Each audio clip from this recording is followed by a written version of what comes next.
नमस्कार दर्शकों, स्वागत है आपका फोर्थ साइड्स टीवी में। मैं हूं आपके साथ आशुतोष। कांग्रेस अध्यक्ष मल्लिकार्जुन खड़गे ने पीएम मोदी को पत्र लिखकर जाति जनगणना के मुद्दे पर जल्द ही सभी राजनीतिक दलों के साथ बातचीत करने का अनुरोध किया है।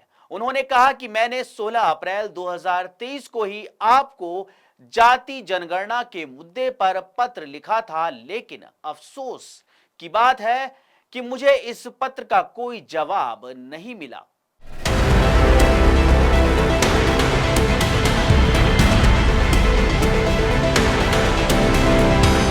कांग्रेस अध्यक्ष मल्लिकार्जुन खड़गे ने कहा कि आपकी पार्टी के नेताओं और आपने कांग्रेस और उसके नेतृत्व पर जाति जनगणना की मांग को उठाने का विरोध भी किया था, जिसे आप आज स्वीकार करते हैं कि हर गहरे सामाजिक न्याय और सशक्तिकरण के हित में है। उन्होंने कहा कि अब आपने बिना किसी तरह की डिटेल्स की घोषणा दिए ये बताया कि अगली जनगणना में जाति जनगणना को एक अलग श्रेणी के रूप में भी शामिल किया जाएगा।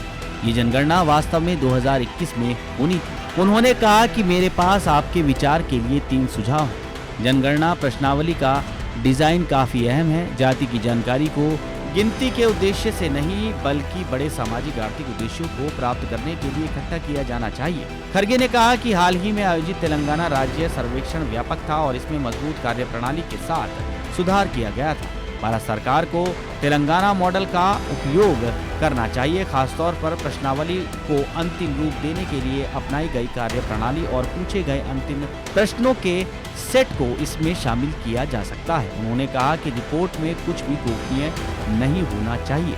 सभी डेटा को सार्वजनिक किया जाना चाहिए ताकि हर जाति और समुदाय को अधिकार और साक्ष्य के आधार पर सामाजिक और आर्थिक न्याय प्राप्त करने के लिए समान संवैधानिक अधिकार प्रदान किए जा सके।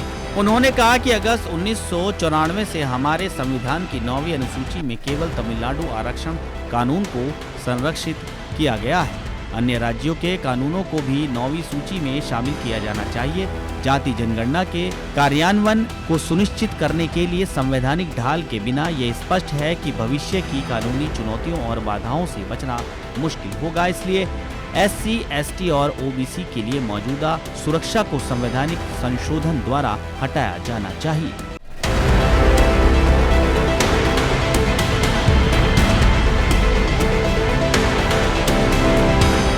खास खबरों में बने रहने के लिए देखते रहिए फोर्थ साइड्स टीवी।